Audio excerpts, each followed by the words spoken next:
네, 안녕하십니까. 네, 숭실대학교의 전계환입니다. 지금 말씀해 주신 대로 저는 IFRS 도입 11년과 회계개혁의 정책 과제에서 외부 감사와 회계 감독 정책을 중심으로 한 40분 정도 말씀을 드리도록 하겠습니다. 목차는 서론에 이어서 선행연구의 검토, 그리고 이제 본론인 IFRS 도입 11년의 평가와 과제에 대해서 말씀을 드리고 결론을 내리도록 하겠습니다. 자, 조금 전에 말씀도 있으셨는데요. 우리나라는 2007년에 국제회계기준 도입 로드맵을 발표하고 2011년부터 IFRS를 도입을 했습니다. 2007년 그 당시에 그 보도자료를 보면은 우리 IFRS의 도입 취지는 세계적인 회계기준 단일화 추세에 대응하고 또한 그 회계 선진화 노력이 국제적으로 인정받고 그다음에 어떻게 보면 제일 중요할 수 있는데요. 그 회계에 대한 대내외 신뢰도를 제고한다. 즉 국제적으로 통용되는 회계 기준을 사용함으로써 코리아 디스카운트 등 이런 감소에 기여할 수 있을 것이다라는 부분이 어떻게 보면 가장 중요한 목적이 되겠습니다. 아마도 우리나라가 IMF 외환위기를 겪으면서 여러 가지 이유가 있겠습니다만 그중에 회계가 제 역할을 못했던 부분도 중요한 한 요인이었고요.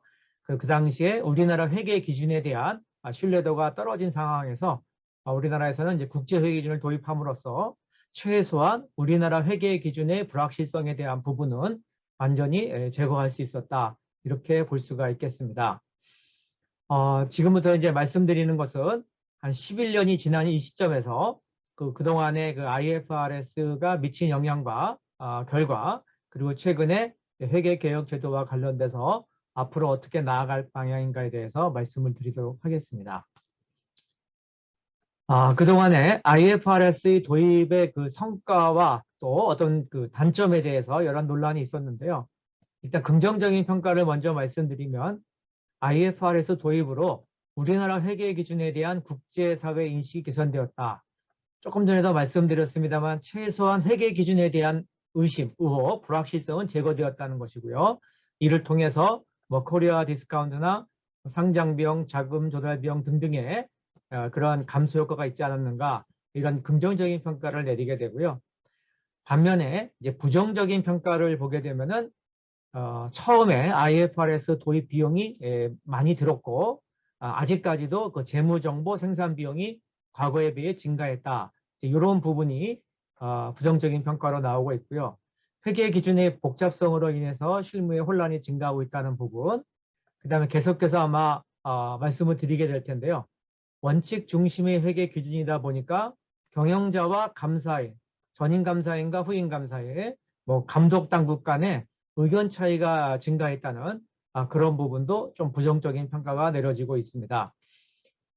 특히 성문법 위지 우리나라 국가에서, 우리나라 문화에서 원칙 중심 회계 기준이 맞느냐 이러한 뭐 논란의 소지도 아직까지 존재하는 것으로 알고 있습니다. 조금 전에 그 회장님께서도 축사에서 말씀을 해 주셨는데요. 그 스위스 국제경영개발대학원이죠. IMD에서 최근 2017년에는 63개국 중에서 63등 꼴등을 했다가 최근에 많이 증가해서 작년에는 37위까지 올라가게 됩니다.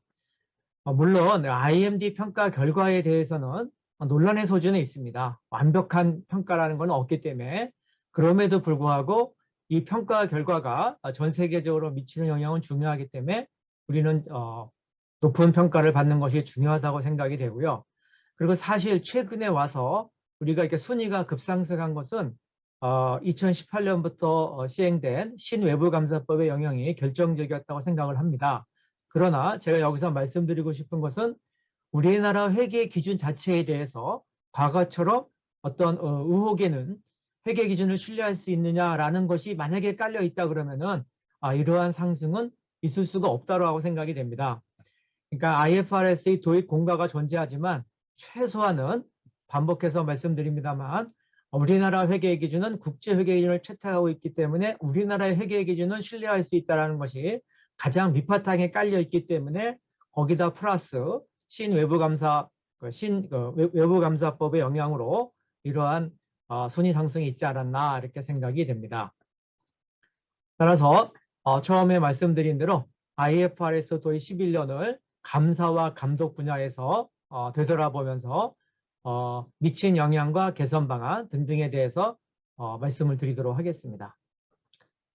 두 번째는 이제 선행 연구의 검토인데요. 사실 최근에 그 한국공인회계사회에서 지원을 해주셔서 회계와 관련된 4개 학회에서 그 IFRS 도입 10년을 돌아보는 그러한 이제 프로젝트를 수행을 했습니다. 그 중에 첫 번째는 감사와 관련된 부분이고요. 두 번째는 감독이었고, 그 다음에 이제 기타 선행 연구 결과에 대해서 말씀을 드리도록 하겠습니다. 첫 번째는 이제 감사 분야에 미친 영향인데요. 데이터를 보다 보니까 아무래도 감사 보수와 감사 시간에 대해서 말씀을 안 드릴 수가 없기 때문에 말씀을 드리도록 하겠습니다. IFRS가 도입된 2011년을 기준으로 해서 이 감사 보수는 약 11%가 상승하게 됩니다. 그리고 신외부감사법이 시행된 2018년이 지난 2019년에 총 감사 보수가 31%가 상승하게 됩니다. 즉 감사 보수 관점에서 보면은 IFRS가 도입할 때도 물론 증가했지만 신외부감사법이 시행되는 것이 결정적인 원인으로 증가를 하게 됩니다. 그런데 감사 시간 관점에서 본다면은 2011년, 즉 IFRS 도입할 때는 21%가 상승했는데요. 신외부감사법이 도입되면서는 19%가 상승합니다.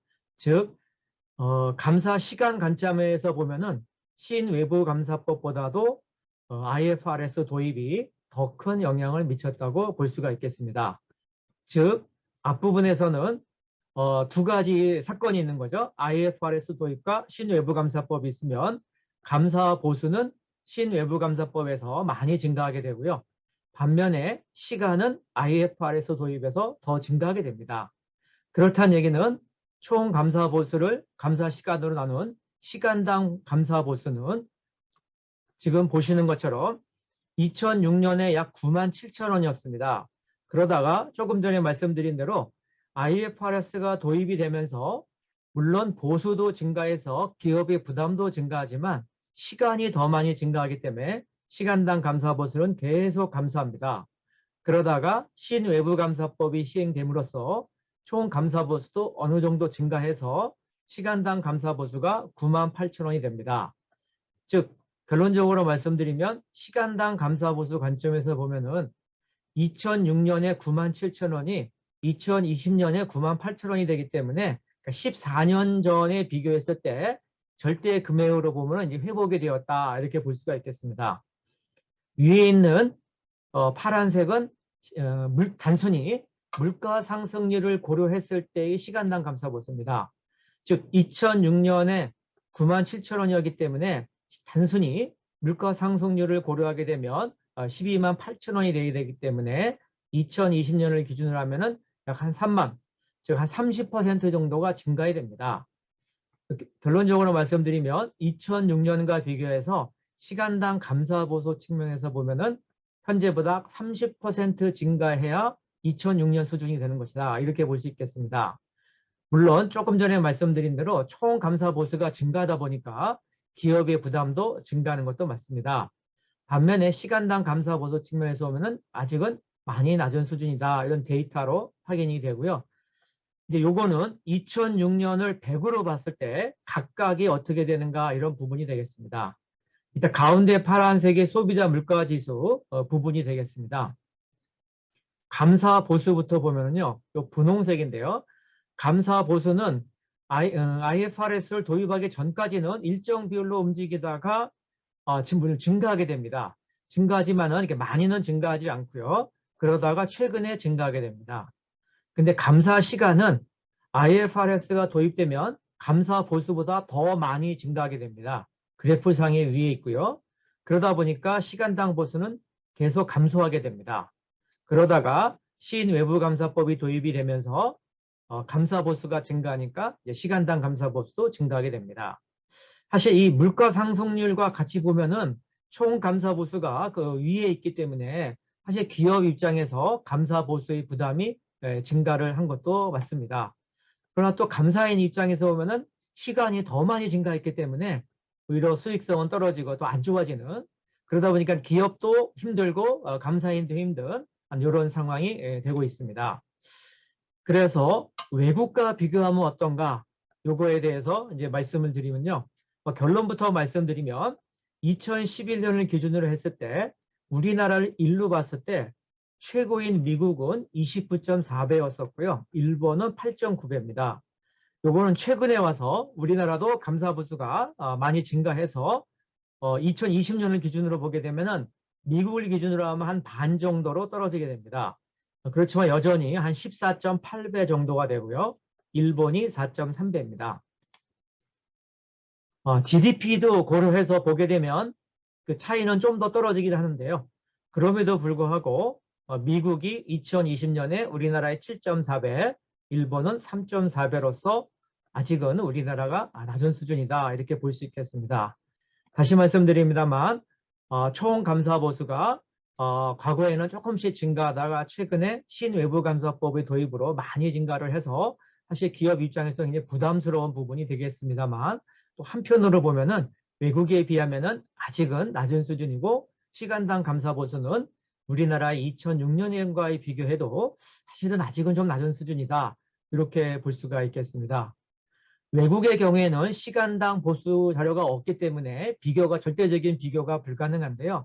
일부 자료가 있어서 이거는 결론적으로 말씀드리면 미국은 2009년에서 2019년에 시간당 보수가 31% 증가했는데 우리나라 한 14% 정도 감소한 것으로 이렇게 나와서 전체적인 그 흐름에 비하면 아직은 우리나라가 조금 낮은 수준이다. 그런 부분을 알 수가 있겠습니다. 설문조사도 여러 개가 있는데요. 간단하게 몇 가지만 말씀드리면 IFRS 도입 이후에 감사 품질이 향상되었는가? 이 질문에 대해서는 대부분 긍정적인 답변을 보였습니다. 7점 척도인데요. 기업만 중간인 4점 정도를 보였고요. 정보 이용자가 5.12를 보이는 등 비교적 긍정적인 평가를 내렸습니다.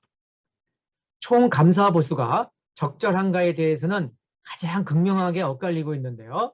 예를 들어 기업의 경우에는 5.22로서 충분히 지급을 하고 있다 이렇게 생각을 하고 있고요. 반면에 감사인은 3점도 안 되는 2.96으로서 아직 많이 부족하다고 느끼고 있습니다.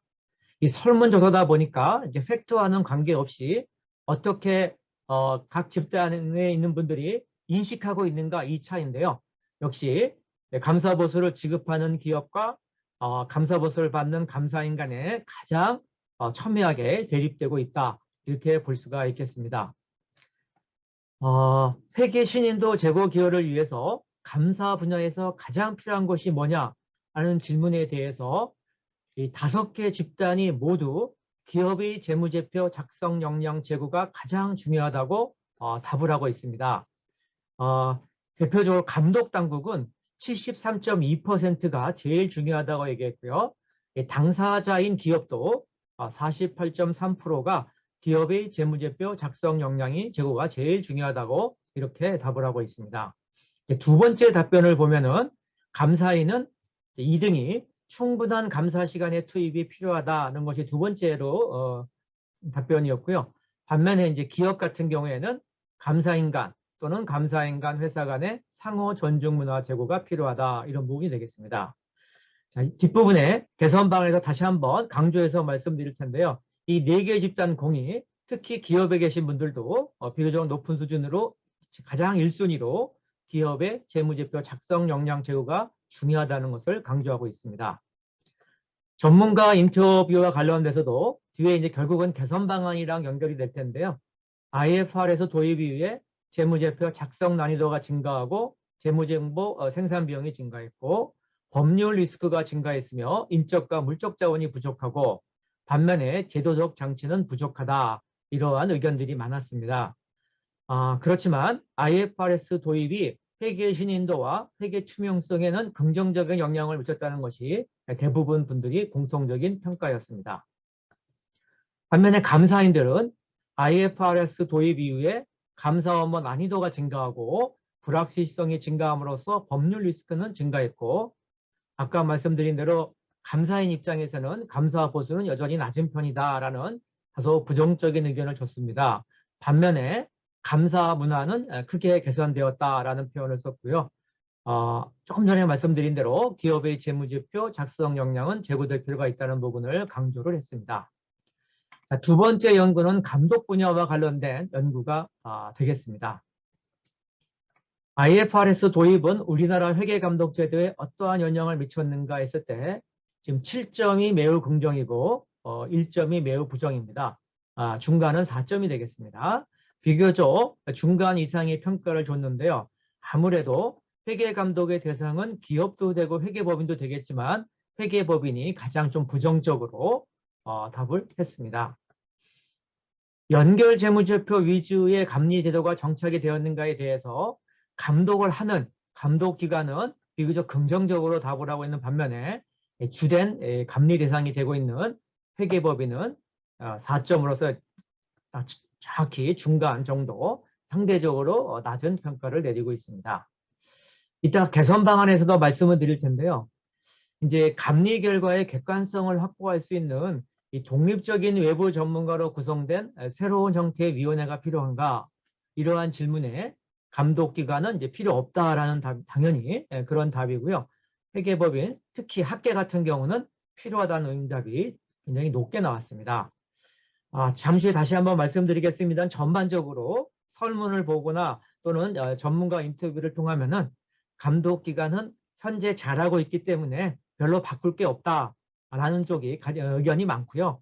특히 회계법인 쪽은 많이 바꿔야 된다는 것이고 기업과 학계는 한 중간 정도, 이 정도가 나오는 것이 일반적인 내용이 되겠습니다. 그래서 설문조사 결과는 간단히만 말씀드리면 IFRS 도입 이후에 감리제도의 변화가 있었느냐 했을 때 감독기관은 변화가 있었다. 잘하고 있다라고 답하는 반면에 회계법인은 중립적인 의견이다. 그러니까 상대적으로는 이제 부정적인 의견을 보였고요. 뭐 연결 위주의 감리제도 정착에 대해서도 감독기관은 특히 긍정적이고요. 항상 회계법인은 좀 상대적으로 낮은 평가였고요. 그 다음에 뭐 재무제표 심사제도, 감리제도, 감사인 감리제도의 변경 필요성에 대해서 감독기관은 낮은, 즉 잘하고 있으니까 굳이 바꿀 필요 없다. 새 집단, 특히 회계법인의 경우에는 바꿔야 된다. 이런 의견들이 전반적으로 다른 분야에서도 많았습니다. 전문가 인터뷰에서도 뭐 여러 가지 얘기들이 나왔는데요. 참고로 하시고 넘어가도록 하겠습니다. 기타 선행 연구 결과 세 가지를 다시 한번 말씀드릴 텐데요. 3년 전에 회계전널에 나왔던 건데요. 외부 감사와 관련되어서 이 원칙 중심의 회계에서 공인회계사를 대상으로 설문조사한 1위부터 6위가 되는데요. 역시 1위는 감사 대상 회사의 재무제표 작성 역량 강화가 제일 중요하다. 그런 얘기가 있었고요. 그 다음에 2순위가 질의의신 기능의 확대, 3순위가 이제 비조치 의견 활성화, 이제 감독 지침이 되겠죠. 그 다음에 이제 충분한 감사 시간의 투입, 회계사에 대한 교육 강화, 품질 관리실의 인원 충원 및 기능 강화 등이 이 순서대로 답을 했습니다. 따라서 저자들은 감사인, 주로 감사인에 대한 부분이기 때문에 감사인에게 제언한 것은 절차적 정당성을 확보하고 그 문서와 다큐멘테이션이 중요해서 타 감사인의 의견 존중, 또 감사인 스스로의 역량을 키워야 됨을 제안을 하고 있습니다. 같은 시기에 회계 감독과 관련돼서 역시 연구가 이루어졌었는데요. 자, 여기서는 회계 기준에 대한 견해 차이에 대해서 감독은 회계 처리의 다양성을 인정하고 감독 지침 발행과 질의의신 활성화를 제안을 했고요. 그 다음에 재무제표 심사, 회계 감리 및 제재의 대응 방안과 관련돼서 사전적 그 심사제도, 재무제표 심사제도를 정착하고 감리제도를 개선하자. 그리고 공인회계사의 감사 품질 감독을 강화하기 위해서 품질관리 감리를 내시하고 중장기적으로는 회계감독기구를 개편하자. 이런 내용들이 있었습니다. 그 외에도 IFRS와 관련된 여러 연구도 있었는데요. 여기서 말씀드리고 싶은 거는 국내 연구에서는 감사 보수는 유의하게 증가했다는 거하고 변화가 없거나 오히려 감소했다는 연구들이 있습니다. 이렇게 엇갈리는 이유는 아까 말씀드린 그래프상으로 보면은 감사 보수가 꾸준히 증가한 것은 맞습니다. 그런데 이제 투입되는 감사 시간이라든지 사실 감사 보수는 물가 상승률에 의해서 좌우되지만 시간이 흐름에 따라 기업의 규모가 커지거든요. 일반적으로 기업의 사이즈가 커지니까 그거에 따라 증가하게 되는데, 그러니까 절대만 놓고 보면 증가하지만 이런 기업 규모라든지 물가 상승률을 고려하면은 변화가 없거나 감소한다는 이런 연구들도 국내에선 존재하고요. 시간은 아까 그래프에서 본 것처럼 일관되게 유의하게 증가하는 것으로 나오고 있습니다. 해외의 경우에도 감사 보수는 유의하게 증가하는 것으로 나오고 있고, 시간은 이탈리아의 경우에만 논문이 있는데요. 유의하게 증가하는 것으로 나오고 있습니다. 자, 그렇다면 이제 어떻게 보면 본론이 될 텐데요. IFRS 도입 11년을 회고하면서 감사 분야에 미친 영향과 개선 방향, 감독 분야에 미친 영향과 개선 방향, 그리고 주주 채권자 등 기업 관련된 이해관계자의 역할 증대 방안에 대해서 말씀을 드리도록 하겠습니다. 자, 첫 번째는 감사 분야에 미친 영향과 개선 방안인데요. 감사 분야에 대해서는 앞부분에서 말씀드렸습니다만 국제사회의 인식 개선이 되었고요. 우리나라 회계 기준에 대해서 회계 신인도 향상 등의 긍정적인 효과가 있었지만 사실은 또 기업이나 감사인, 감독 당국에도 부담으로 증가한 부분이 있었습니다. 부담으로 증가한 부분을 주로 말씀드리면 앞부분에 나왔던 얘기 다시 한번 정리한 게 되겠습니다. 회사의 재무제표 작성 난이도가 증가했고요. IFRS 전문 인력이 부족하게 되겠습니다. 특히 신외부감사법의 시행으로 회계법인의 공인행사 수요가 증가하다 보니까 기업에 있던 공인행사들도 회계법인으로 이직하는 현상이 발생해서 기업 내 회계 전문 인력이 부족이 심화되는 부분이 있습니다. 사실 저는 이 부분에 대해서는 해결책이 여러 가지 있겠지만 간단히 말씀드리면 기업의 그러니까 회계 전문 인력이 기업에 남을 유인을 제고하는 것이 중요하다고 생각됩니다. 물론 금전석 보상도 중요하지만 기업 내에서 어떤 위상 제거라든지 걸 통해서 기업 내에 남아있을 수 있는 그런 인센티브를 제공하는 것이 중요하지 않을까 생각이 됩니다. 감사 보수나 PA 서비스 비용 등 재무정보 생산 비용이 증가했고요. 감사인은 감사 업무 난이도의 증가, 위험 증가, 법률 리스크가 증가했습니다. 또한 기업과 감사인, 감독 당국 간의 의견 불일치가 증가했고요. 이 중에서도 많이 논란이 되고 있는 것이 전기와 단기 감사인 간의 의견 불일치 증가가 되겠습니다. 이 의견 불일치 증가가 계속 논란이 되는 이유가 여러 가지가 있겠습니다만 일단은 지금 논의하고 있는 원칙 중심 회계 기준이다 보니까 명확한 답이 없는 경우가 존재하다 보니까 전기 감사인과 단기 감사인의 의견 불일치가 증가하게 되고요. 또 하나는 직권 지정의 확대와 주기적 지정의 확대로 즉 지정제가 확대되어서 감사인의 교체가 증가되었기 때문일 것입니다. 만약에 감사인이 교체가 안 된다 그러면 계속 이어진다면 이 전기 감사인과 단기 감사인의 의견 불일치라는 건 존재하지가 않겠죠. 지정제가 확대되니까 증가하게 됩니다. 근데 제가 강조드리고 싶은 것은 사실은 세 번째입니다. 즉 단기 감사인이 그러니까 전기 재무제표를 보면서 어떠한 부분을 지적을 해서 회계 처리를 변경해야 된다고 제안을 했을 때 기업이나 또는 전기 감사인이 굉장히 반대하는 이유가 뭘까? 가장 중요한 것은 재무제표를 재작성하게 되고 재무제표를 재작성하게 되면 결국은 감리 대상이 돼서 징계가 될 것으로 우려되기 때문에 이 부분이 가장 우려되기 때문에 이 의견 불일치가 저는 논란이 된다고 생각됩니다. 잠시 후에 말씀드리겠습니다만 사실 이 부분은 결론적으로 말씀드리면 기업에 계신 분이나 감사인들도 유사한 얘기를 많이 하는데요. 이 전기와 단기 감사인의 의견이 불일치하는 상당한 부분이 사실은 누가 틀렸다. 즉 전기 오류 수정이라기보다는 어떤 정책의 차이, 판단의 차이다. 그러니까 감사인, 회계법인 간의 정책 차이다. 즉 결론적으로 말씀드리고 싶은 것은 원칙 중심의 회계, IFRS에서는 회계 처리에 대해서 하나의 답이 존재하는 것이 아니라 복수의 정답이 존재할 수 있다는 것. 따라서 혹시 감사인이 교체된 후에 단기 감사인의 의견에 따라서 회사가 회계 처리 방법을 변경해서 재무제표를 제작성했다 하더라도 그것이 오류를 수정한 것이 아니라 어떤 정책의 변경 또는 판단의 차이에 의해서 복수의 정답 중에 하나로 바뀐 것이라면은 그 부분은 그대로 인정을 해주고 감리를 실시하고 징계를 하는 일은 없도록 이게 이제 확실하게 믿음이 주어진다 그러면은 이 전기와 단기 감사인 간의 의견 불일치 문제는 상당히 해결될 거라고 생각이 됩니다. 자, 그렇다면 감사 분야의 개선 방안인데요. 기업 관점에서 본다 그러면 계속해서 설문조사라든지 계속 나왔던 얘기인데요. 기업의 재무제표 작성 역량을 제고하고 이를 위해서 회계 전문 인력을 확보하는 것이 중요하다고 생각됩니다. 외관법에도 재무제표 작성 책임은 회사의 대표이사와 회계 담당 임원에게 있다고 명시되어 있고요. 따라서 하나의 방법으로서 사업보고서에 기업의 회계 관련 인력 현황을 공시하는 것이 필요하다고 생각됩니다. 이 내부 회계 관리 제도에 대해서는 내부 회계 관리 제도 운영 보고서에 관리 운영 조직 및 책임자 현황, 내부 회계 관리 운영 조직 인력 및 공인회계사 보유 현황, 회계 담당자의 경력 및 교육 시절 등을 보고하도록 되어 있는데요. 이건 이제 내부 회계 관리 제도에 대한 부분이고요. 이 재무제표 작성과 관련된 부분에서도 자세하게 공시하도록 할 필요가 있겠다라는 생각이 됩니다. 그 다음에 이 원칙 중심의 회계다 보니까 기업에서 회계 처리에 대해서 많은 어려움을 토로하는데요. 또 한편으로는 그 어려운 문제를 기업 내에서 새로운 인력을 충원해서 해결할 필요는 없다고 생각됩니다. 따라서 최근에는 PA 서비스, 일종의 회계 자문 서비스라고도 볼 수 있겠죠. 이런 걸 활용을 많이 하는 걸로 알고 있습니다.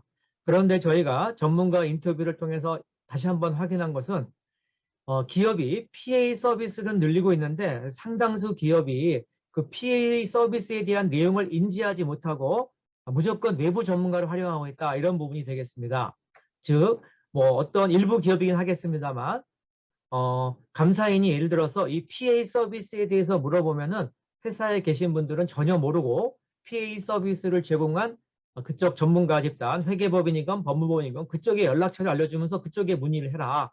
이렇게 말씀을 하신다는 겁니다. 그래서 제가 말씀드리고 싶은 거는 세부적인 내용에 대해서는 당연히 외부 전문가의 도움을 받는 것은 꼭 필요하다고 생각이 됩니다만 핵심적인 사항은 기업에 있는 분들이 알고 내용을 정확하게 알고서 우선 PA 서비스를 맡기고 전체적인 흐름을 통제를 해야지 그 기업에 계신 분은 전혀 모르는 상태에서 무조건 외부 전문가에게만 맡기는 거에는 좀 문제가 있다 이렇게 생각이 되고요. 이 원칙 중심 회계의 취지를 악용하는 것은 해서는 안 된다라고 생각이 됩니다. 보다 근본적인 것은 기업의 내에서의 회계 정보의 중요성을 인식하는 거고요. 좀 더 중요한 것은 이 밑바탕에는 결국은 회계에 대한 관련된 지출이 투자라는 거, 이 최고 경영진이 인식할 필요가 있는 것이고요. 이것을 인식하려면 결국은 기업이 재무지표를 작성하고 회계감사를 받아서 공시하는 것이 주주나 채권자에게만 유리한 것이 아니고 주주나 채권자를 위하는 것이 아니라 결국은 그걸 통해서 기업이 존속할 수 있고 뭐 주식이나 채권 발행, 이자율 하락, 주가 상승 등 결국은 이게 회계나 회계감사라는 것이 기업에게도 도움이 된다는 그런 생각이 인식이 돼야지만이 뭐 나머지들은 자연스럽게 해결이 된다고 생각이 됩니다. 감사인의 경우에도 품질관리 제도의 정착과 품질관리의 중요성을 강조할 필요가 있고요. 이 감사 파트너의 평가 제도도 형식적이 아니라 실질적으로 감사 품질 위주로 평가를 해서 감사를 잘하는 파트너가 회계법인 내에서 대접을 받도록 형식적이 아니라 실질적으로 운영을 해야 된다고 생각이 되고요. 또 회계법인 내의 교육과 연구 기능을 강화를 통해서 공인중개사의 전문성을 제고해야 될 것이고요. 일부 회사에서는 감사 시간의 신뢰성에 대해서 의문을 제기하는 경우도 있었습니다. 따라서 뭐 금융감독원도 굉장히 많이 체크를 하고 있는 걸로 알고 있는데요. 회계법인 내에서 감사 시간의 관리를 감독을 철저히 해서 표준 감사 시간과 결국 관련이 되어 있는데요. 감사 시간에 대한 의문이 없도록 철저히 관리할 필요가 있겠습니다. 그리고 감사인 간의 상호 존중 문화 제고도 필요하다고 생각이 됩니다. 아까 제가 전기와 단기 감사인 간의 의견 불일치 문제를 말씀을 드렸는데요. 원칙적으로는 상호 존중 문화가 제고가 돼야 되겠다라는 말씀이고요. PA 서비스 결과도 원칙적 존중 문화 형성이라고 중요하다고 생각이 됩니다. 제가 자꾸 원칙적이라고 쓴 이유는 기업이 PA 서비스를 받았다고 해서 단기 감사인이 그대로 반드시 받아들일 의무는 당연히 없지만 원칙적으로는 존중하는 문화가 필요하다고 생각이 됩니다. 일부 기업에서는 PA 서비스를 받았는데 감사인 전혀 그 부분을 무시한다 이런 불만도 있었고요. 물론 또 반대로 생각하면 PA 서비스를 악용할 여지가 있기 때문에 무조건 받아들일 필요는 없지만 원칙적으로는 존중한다는 그런 기본 입장을 가질 필요는 있다고 생각이 됩니다. 상장법인 감사인 등록제도 형식적으로 운영하는 것이 아니라 회계법인 스스로가 실질적으로 운영될 수 있도록 철저한 관리가 필요하다고 생각이 되고요. 한국공인회계사회의 경우에도 외부 감사인의 이제 부당행위가 없도록 철저히 감독을 강화할 필요가 있다고 생각이 되고요. 그래서 최근에 지정감사 업무 수행 모범 기준을 제정하거나 상담센터를 운영 활성화하는 것은 꼭 필요하다고 생각이 됩니다. 그리고 계속 반복해서 말씀드렸던 전 단계 감사인 간 의견 불일치 조정 협의회라든지 최근에는 이제 그 모범 규준도 뭐 만들고 이렇게 돼 있는데요. 계속한 노력이 필요하다고 생각이 됩니다. 다음으로 감독 분야에 미친 영향과 개선 방안에 대해서 말씀을 드리겠습니다. IFRS 도입으로 금융감독원을 필요한 감독당국에서도 사후 적발 위주의 감독에서 사전 예방적 감독으로 전환하기 위해서 많은 노력을 한 것으로 알고 있습니다. 대표적으로 재무제표 심사 제도를 도입을 했고요. 그런데 이제 원칙 중심 회계에 대해서 이해관계자별로 의견이 엇갈리다 보니까 이제 감독이 사실 어려움이 증가한 부분도 있고요. 그러다 보니까 감리 기간 증가가 또 다른 이제 문제가 되고 있습니다. 제가 찾아보니까 작년 말이죠. 금융감독원장과 회계법인 대표님들과의 이런 간담회에서도 회계법인 대표님들이 이 장기간 회계감리에 대한 부담을 이제 토로한 것으로 그렇게 되어 있고요. 이렇게 의견이 다 불일치하다 보니까 감독기구의 역할이 증대가 됐고 또 회계 기준을 중심으로 해서 질의의식 활성화를 위한 노력은 계속해서 진행이 된 것으로 알고 있습니다.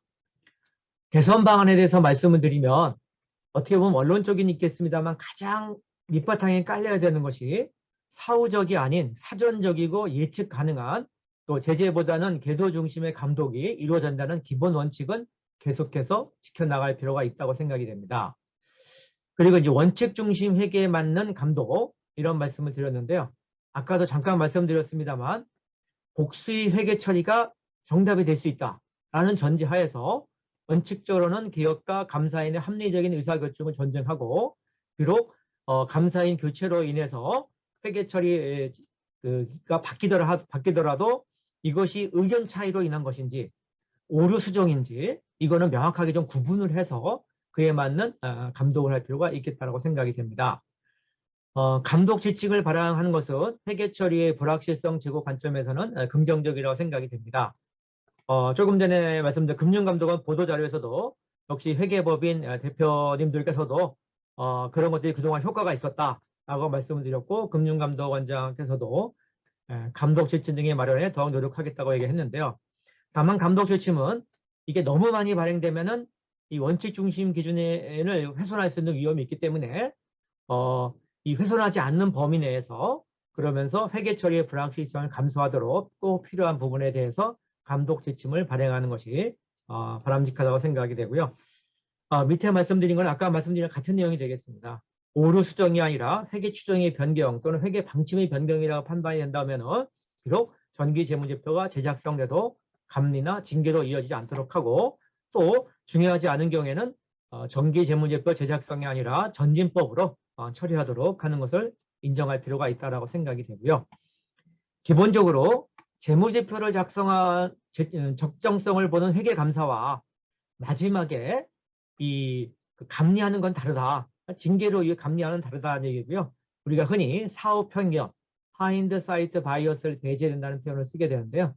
즉 감리를 할 때는 지금 시점에서 보지 말고 그 당시 회계 감사를 하는 시점, 예를 들면 3년 전이면 3년 전으로 돌아가서 그때 회계 감사를 한다고 전제하에서 그 시점에서 감리를 해야지 나중에 밝혀진 사실을 이용해서 감리를 하면은 좀 어렵지 않는가 이제 이런 말씀을 드릴 수 있겠고요.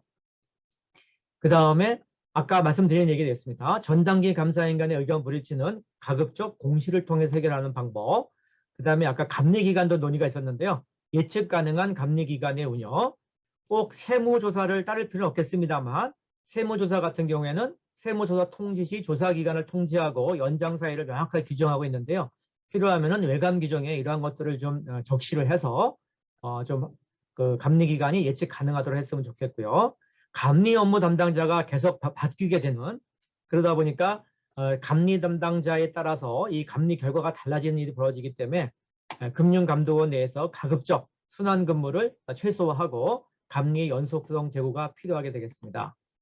그 외에도 품질관리 감리 결과 공개가 필요하다는 얘기는 계속 논의가 되어 왔고요. 이것이 이제 최근에 지난달에 그래서 공개한 부분이 있고요.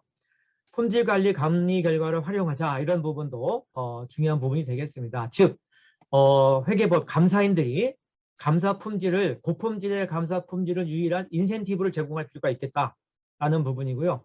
다행히 작년 말에 역시 금동감 원장도 이런 말씀을 하셨습니다.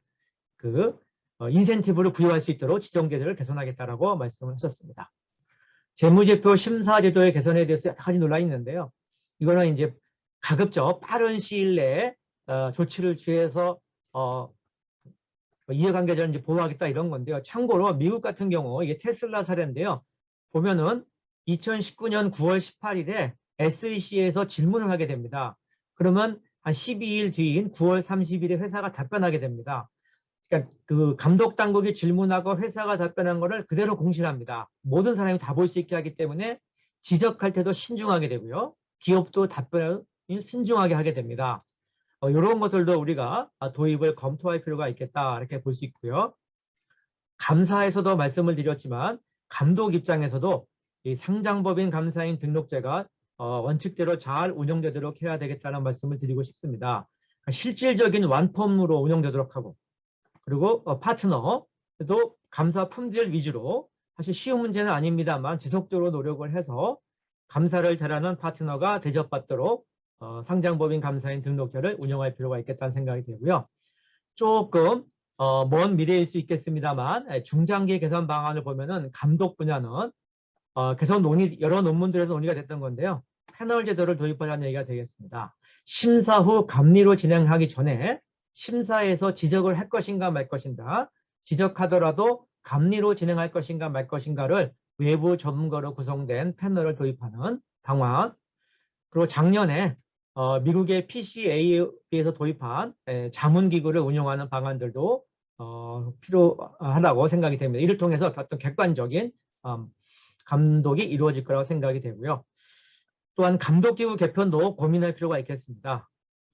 금융감독원 내에 회계에 관련된 부서의 위상을 강화하고, 예를 들면 전문시의원을 부원장으로 각성하는 방안, 좀 더 장기적으로 간다면은 우리가 지금은 상법과 외부감사법인데요.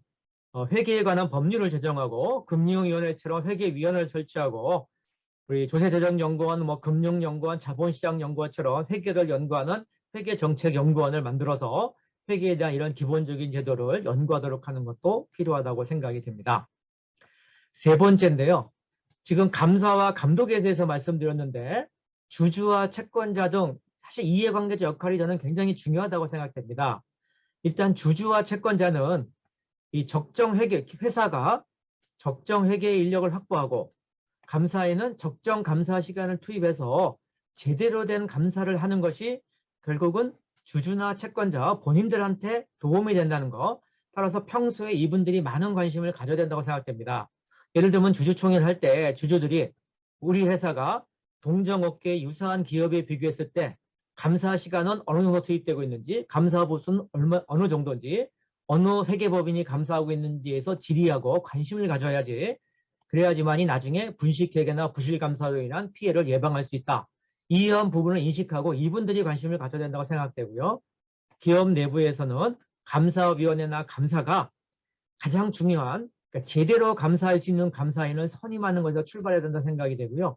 이거는 결국 분식회계와 부실감사 방지가 이게 중요하고, 아직은 우리나라에서 활성화되지 않았습니다만 언젠가는 감사위원회나 감사를 대상으로 한 소송이 굉장히 많이 나아질 거라고 생각됩니다. 이런 소송에 대한 책임을 피하기 위해서라도 제대로 된 감사인을 선임하고 제대로 된 감사가 이루어질 수 있도록 이분들이 많은 관심을 가진 것이 중요하다고 생각이 됩니다. 그래서 우리가 흔히 기업에 대해서 얘기를 하고 이를 감사하는 외부 감사인 얘기하고 감독기관을 얘기하는데요.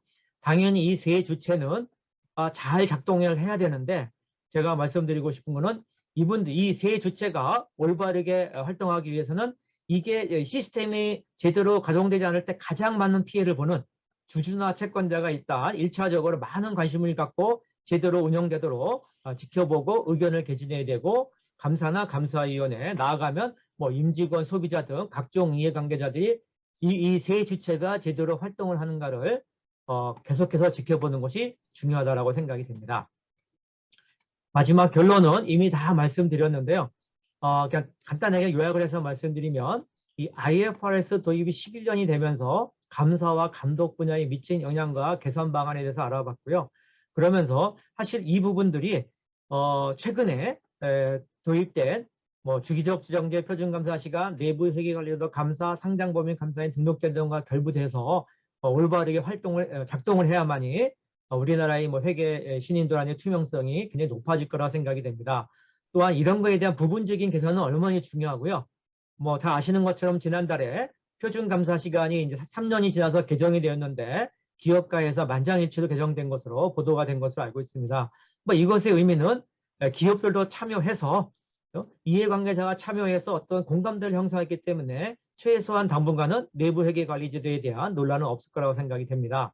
이것처럼 우리 IFRS와 각종 제도에 대해서 이해관계자들이 많은 관심을 갖고, 그리고 궁극적으로 하나의 목표, 분식회계와 부실감사가 있어서는 안 된다는 그런 공동의 목표를 향해서 서로가 이해하면서 하나씩 하나씩 대화를 통해서 해결해 나가면은 뭐 좋은 결과가 있지 않을까 생각이 됩니다.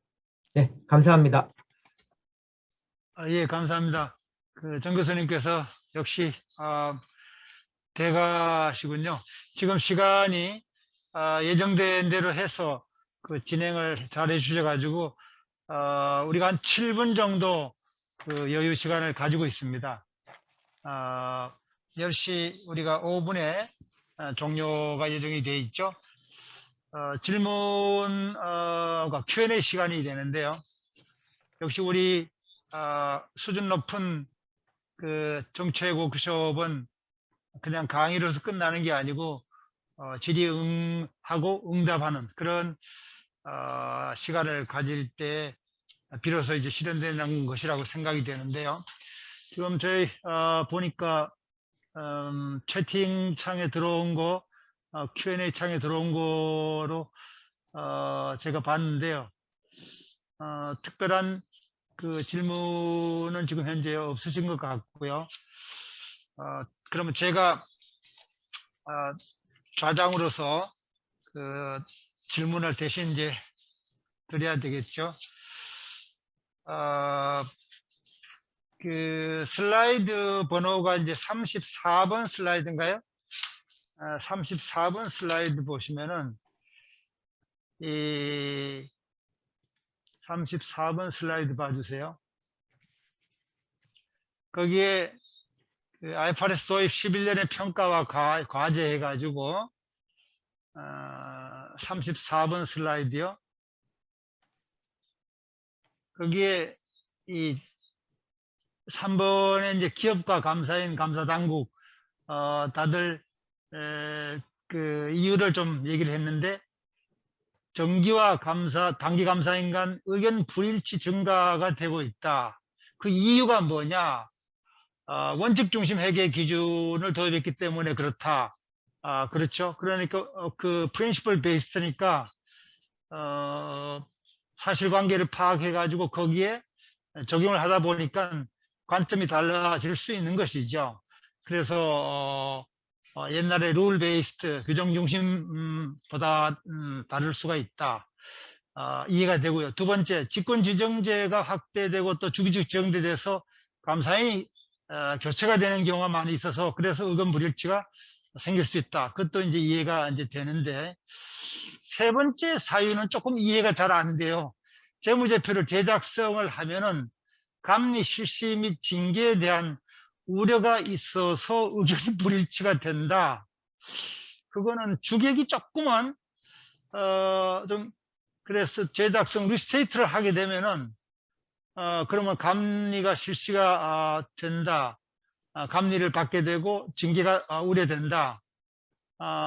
그래서 그것이 의견 불일치가 늘어나는 것이냐, 그건 논리적으로 인과관계가 조금은 좀 이상한 것 같고요.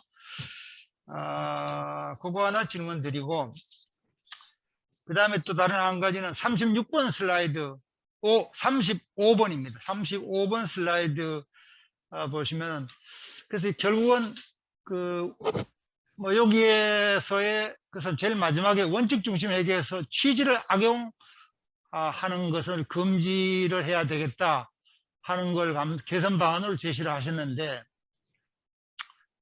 물론 원칙 중심 회계를 하니까 이런 얘기도 이제 할 수 있죠. 우리 학자들 얘기는, 그러니까 그 원칙이라고 하는 것이 사실이니까 경제의 실질을 substance over form으로 실질을 반영해서 회사가 판단을 하고, 또 거기에 대해서 그 감사인이 또 다시 한번 판단을 검토하게 되는 이런 과정을 거쳤다면은 그걸 인정해 주자 하는 거를 지금 쭉 앞에서 얘기하셨는데, 그래서 될 수 있는 대로 징계를 하지 말아야 된다 하더라도 그것은 의견이 관점에 따라서 다를 수가 있어서 나온 것이니까, 그걸 고의적으로 어떤 뭐 그 사항으로 생각해서 징계를 하고, 그거를 언론에 보도를 하고, 그래서 과징금을 매기고 이렇게로 나가는 것보다는 계도 중심으로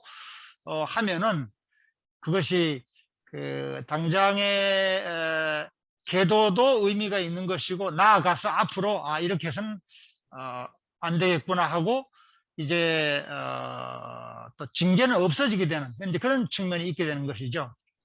그렇게 하면은 우리 한국 회계의 그 국제적인 평가도 나쁘지 않게 되게 되는 그런 것이죠. 사건 하나 생겼다 그러면은 전 세계적으로 요즘은 글로벌 시대에 나가니까요. 그래서 한국의 회계는 후진적이다 하는 평가를 옛날에 많이 받아왔는데 늘 징계. 그래서 이제 요거를 원칙 중심 회계로 되어졌으니까 계도 중심으로 하자, 전문 영역으로 인정하자, 이렇게 이제 기업들이 한 것도 우리가 믿어주자, 이런 이제 얘기인데요.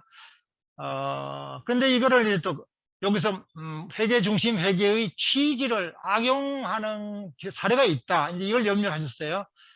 그래서 그래서 이게 실질이 그게 아닌데 회사가 일부러 원칙 중심을 계기로 해가지고 그 잘못된 회계 처리를 하는 것을 염려를 하신 것 같아요. 그래서 이제 그러한 것을 금지해야 되겠다고 그러는데, 그거는 감사인이 중간에 또 판단을 다시 한번 하게 되는 계기가 있으니까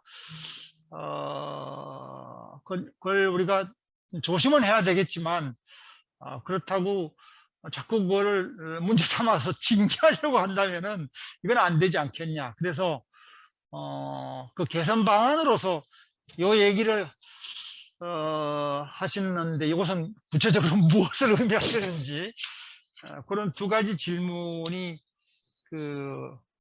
있고요. 예, 답변 한번 해주시면 고맙겠습니다. 네, 아주 감사합니다. 아주 정확한 지적이시고요. 사실 제가 여기서 말씀드린 이 정확한 지적이신 게 첫 번째나 두 번째는 이러기 때문에 의견 불일치가 증가하는 거고요.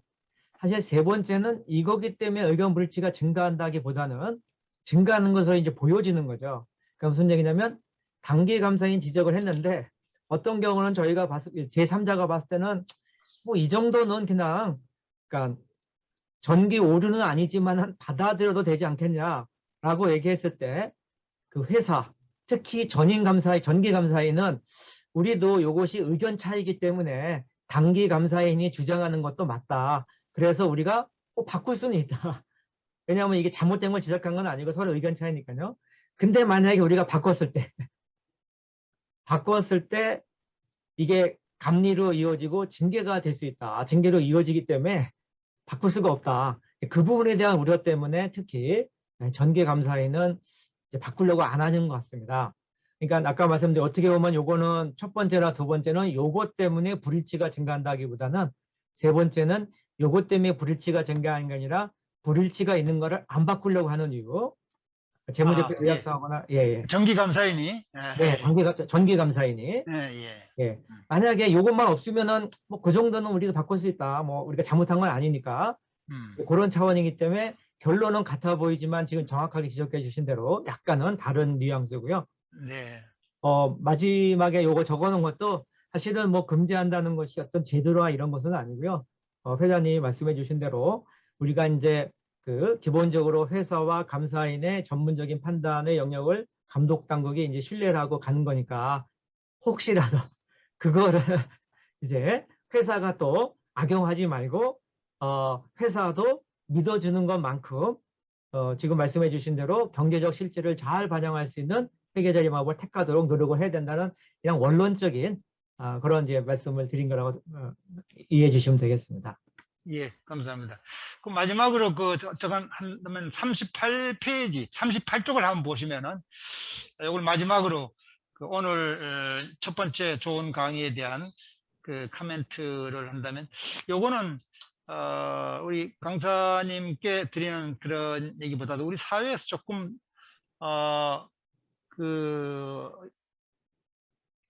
조금 우리 같이 한번 자제해야 될 사항이 아니냐. 외부 감사인의 부당행위가 없도록 감독을 강화한다. 저는 이 얘기를 듣고 외부 감사인들이 무슨 부당행위를 한다는 얘기냐. 감사보수를 조금 더 높게 청구한다고 해서 이걸 부당행위라고 얘기할 수 있느냐.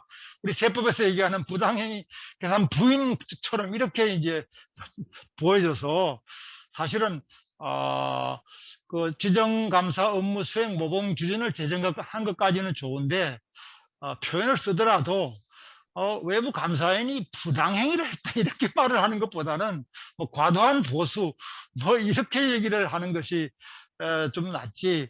부당행위는 사실은 뭐 불법 행위에 거의 가까운 어떤 부당한 행위다 이렇게 되어져서 표현상에 이렇게까지 외부 감사인을 부당한 행위하는 사람들로 비하를 해서 되겠냐 이런 느낌이 학계에 있는 제3자 입장에서 이제 들었고요. 더불어 가지고 요게 그 앞 슬라이드에 37번 슬라이드에 반면에 저는 또 외부 감사인한테 요구하는 사항이 그 맨 마지막에 상장민 감사인 등록 법인의 경우에 그 등록 요건이 실질적으로 운영될 수 있도록 철저한 관리를 해야 되겠다 하고 말씀하셨는데 여기 일종의 이제 원폼 체제로 진정하게 잘 이루어지기를 바란다 이런 말씀을 하셨어요. 저는 전적으로 동감을 하면서 다만 현실에서 또 한편으로 이거는 외부 감사인들이 받아들여야 될 사항이라고 봅니다. 아까 그 행위는 반박할 사항이고 받아들여야 될 사항은 원폼 체제를 우리가 자꾸 안 하려고 옛날에 그 개별 관리하는 차원으로 해서 해오던 거를 조금은 폭을 좀 수용해서 이게 원폼 체제로 함으로써 자꾸 뭐 감사 품질에 꼭 좋다는 보장이 있느냐 뭐 하면서 반발을 하시는 경우가 있는데 사실은 원폼 체제를 하면서 좋아지는 점이 그거 아니겠습니까? 모든 게 회사 전체 차원에서 CEO가 이제 주관을 하고 그러면서 조직 문화 속에서 품질 관리의 그 예산과 인력을 좀 더 많이 할 수 있는 그런 폭이 생기니까 이 개별법 시스템으로 되어져 있을 때는 옛날 방식에서는 전부 자기 돈에 나간다 해가지고 대순대로 품질관리 예산 지원하는 거를 자꾸 억제하고 적게 하려고 했잖아요.